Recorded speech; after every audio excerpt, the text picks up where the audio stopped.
నమస్తే, welcome to great Andhra. ఈ మధ్య రోడ్డు ప్రమాదాలు చూస్తే మన రహదారులు కాస్త మృత్యు రహదారులుగా కనిపిస్తున్నాయి.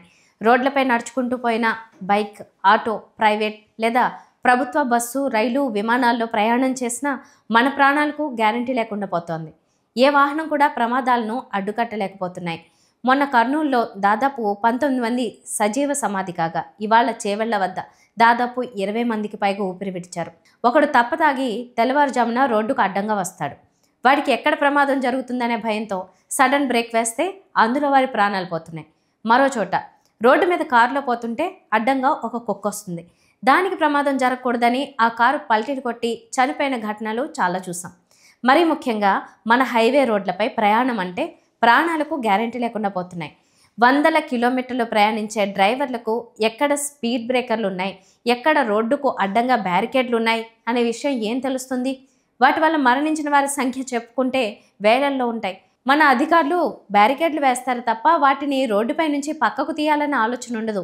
అలాగే హైవేల పక్కనే అందుబాటులో ఉండే మద్యం వల్ల ఎంతమంది ప్రాణాలు పోయాయో లెక్కే లేదు. మనం ఎంత జాగ్రత్తగా, ఎంత వినయంగా డ్రైవింగ్ చేస్తున్నా ఎదురుగా వచ్చేవారు అంతే జాగ్రత్తగా డ్రైవ్ చేస్తారని చెప్పలేం. ఓవర్లోడ్తో ఒకరు, టైంకు వెళ్ళాలని, తొందరగా వెళ్ళాలని మరొకరు, ఇలా ప్రతి వారు ప్రమాదాలకు కారణమవుతున్నారు. వేలకు వేలు రోడ్డు ట్యాక్సులు అంటూ ప్రతి వాహనానికి డబ్బులు వసూలు చేసే ప్రభుత్వాలు రోడ్లను మాత్రం పట్టించుకోవు. ఏదో ఎన్నికలు రావాలి, ఆ నాయకులకు అంతో ఇంతో మిగిలితే తప్ప రోడ్డు గురించి పట్టించుకోరు.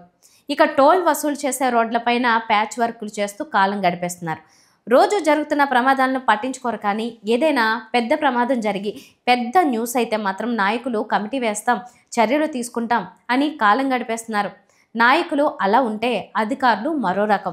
ఓవర్లోడ్తో వెళ్తున్న వాహనాలు కనిపిస్తే మామూలు వసూలు చేసి పంపిస్తారు. ఓవర్ స్పీడ్ చేశారంటే ఆటోమేటిక్గా ఫైన్లు వసూలు చేస్తారు. కానీ ఆ వాహనం నడిపిన వారిపై చర్యలు తీసుకోవడం లేదు. ప్రస్తుతం రోడ్లపై వెళ్తుంటే మృత్యువుతో కలిసి వెళ్తున్నామనేలా భయం ఏర్పడుతోంది. అలాగే రోడ్డు ప్రమాదాలు అరికట్టాలంటే అధికారులు, నాయకులు ఒకరే సరిపోరు. రోడ్డు మీద ప్రయాణం చేసే ప్రతి ఒక్కరూ స్వీయ నియంత్రణ పాటించాలి. ఆ విధంగా ప్రభుత్వాలు ప్రజల్లో అవగాహన కూడా కల్పించాలి. ప్రజల్లో అవగాహన ఉంటే సగం ప్రమాదాలైనా కట్టడవుతాయి.